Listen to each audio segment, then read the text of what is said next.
আসসালামু আলাইকুম, আমার নাম মোহাম্মদ আব্দুল বারেক। আমি আমানটেক্স লিমিটেডে general manager HR admin and compliance হিসেবে কর্মরত আছি। গার্মেন্টসে মহিলা শ্রমিকের সংখ্যা অনেক বেশি থাকে, ফলে এই সম্পর্কিত তাদের একটা চাহিদা থাকে যে তাদের বাচ্চাগুলোকে তারা বাসায় রাখার মতো তাদের লোকজন থাকে না। অনেক সময় তাদের আত্মীয় স্বজন তাদের ডেকেও তারা পায় না।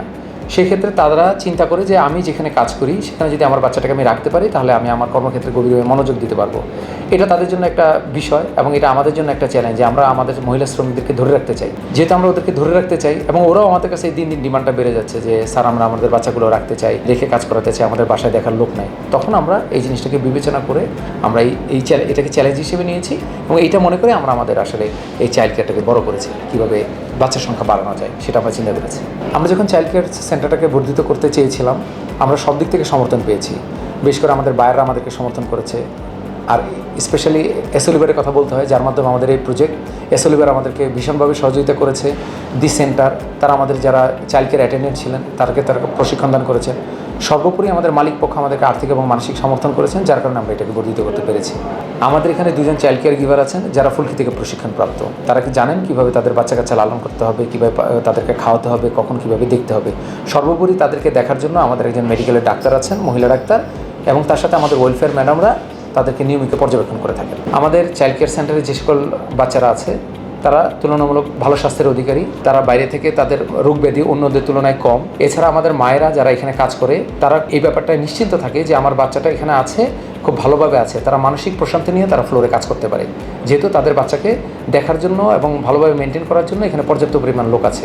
অন্যান্য যারা শ্রমিক ভাই বোন আছে তাদের ভিতরে আমরা একটা পরিবর্তন দেখতে পাই এই ঘটনার কারণে। যেহেতু তারা ভাবে যে এখানে একটা চাইল্ড কেয়ার সেন্টার আছে, তারা ভাবে যে এটা একটা মানবিক কাজ, কোম্পানি করছে ভালো কাজ, এবং তারা পরবর্তীতে যদি এরকম হয় যে তারাও মা হবে তাহলে তারাও চিন্তা করে থাকে যে হ্যাঁ আমি আমার বাচ্চাটাকে এখানে রাখতে হবে। এটা তাদেরকে একটা মানসিক প্রশান্তি এনে দেয়।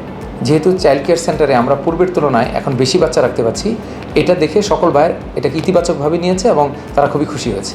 চাইল্ড কেয়ার সেন্টার বড় করাটাকে আমরা একটা সার্থক বিনিয়োগ বলেই মনে করি, কারণ বেশি সংখ্যক মা এখন বাচ্চা রাখার সুযোগ পাচ্ছে, ফলে মায়েদের মাইগ্রেশন রেটটাও কমে যাচ্ছে।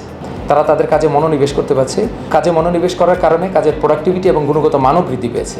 মায়েরা তাদের বাচ্চাদের সাথে বেশি সময় কাটানোর সুযোগ পেয়েছে, যেহেতু আমরা জানি তারা একটা নির্দিষ্ট সময় পর্যন্ত ফ্যাক্টরিতে থাকে এবং তারা তাদের সন্তানদের সাথে ওইভাবে আর্থিক সম্পর্কটা গড়ে তোলার সুযোগ কম পায়। তাছাড়া তাদের সাথে আমাদের একটা সম্পর্ক বৃদ্ধি করার অপরচুনিটি বা সুযোগ আমরা পেয়েছি। আমি অন্যান্য কারখানা কর্তৃপক্ষকে পর্যাপ্ত চাইল্ড কেয়ার ফ্যাসিলিটিস প্রদান করার সুপারিশ করব। এটা বায়ারদের সাথে তাদের একটা সম্পর্ক বৃদ্ধি করবে, যা ভবিষ্যতে ব্যবসা বৃদ্ধির ক্ষেত্রে সহায়ক ভূমিকা পালন করবে। আমি আমার মার অফিসে চালিয়ে থাকি। আমার মা যখন অফিসে আসতো তখন আমি আমার আন্টির কাছে থাকতাম। আমি এখানে ঘোড়ায় চড়ি, দোলনায় চড়ি, বল দিয়ে খেলি, লেখাপড়া করি। এখানে আমার বন্ধুদের সাথে খেলতে আমার খুব ভালো লাগে। আমার টিচার অনেক ভালো। আমার সাথে যারা আছে তারা আমার বন্ধু হয়েছে। আসসালামু আলাইকুম, আমার নাম সন্না। আমি আমানটেক্সে 3.5 বছর যাবৎ কাজ করি। আমার বাচ্চা ডে কেয়ারে থাকে। আমি সকালবেলা ঘুম থেকে উঠার পর আমার বাচ্চাকে রেডি করে আমি রেডি হই। আমার বাচ্চাকে খাওয়ানোর পর আমি ফ্যাক্টরিতে আসি। ফ্যাক্টরিতে আসার পরে আমার বাচ্চা ডে কেয়ারে রেখে আমি আবার ফ্লোরে যাই। ফ্লোরে যাওয়ার পরে কাজের ফাঁকে ফাঁকে এসে আমার বাচ্চাকে দেখে যাই। তারপরে আমার বাচ্চাকে নিয়ে আমি ছুটি হলে বাসায় চলে যাই। আমার বাচ্চা গ্রামের বাড়িতে থাকতো, ওখানে কোনো লোক ছিল না আমার বাচ্চা দেখাশোনা করার জন্য। এই জন্য পরে আমি ডে কেয়ারে রাখছি। চাইল্ড কেয়ার সেন্টার না থাকলে হয়তো আমি চাকরি করতে পারতাম না। আমার যখন বাচ্চা বাড়িতে থাকতো আমার অনেক টেনশন হতো যে কোনো দুর্ঘটনা ঘটলো কিনা, আমার বাচ্চা ঠিক মতন খাওয়া দাওয়া করলো কিনা, আমার টেনশন লাগতো, আমি কাজ করতে পারতাম না। চাইল্ড কেয়ারে আমার বাচ্চা রেখে আমার এখন কোনো টেনশন নেই, আমি নিশ্চিন্তে কাজ করতে পারি, আগের থেকে ভালোভাবে কাজ করতে পারি। চাইল্ড কেয়ারে রাখার পরে আমার বাচ্চা আগে থেকে স্বাস্থ্য হয়েছে, খাওয়া দাওয়া করে খুশি থাকে। আমি মনে করি সব ফ্যাক্টরিতে এরকম চাইল্ড কেয়ার থাকা উচিত।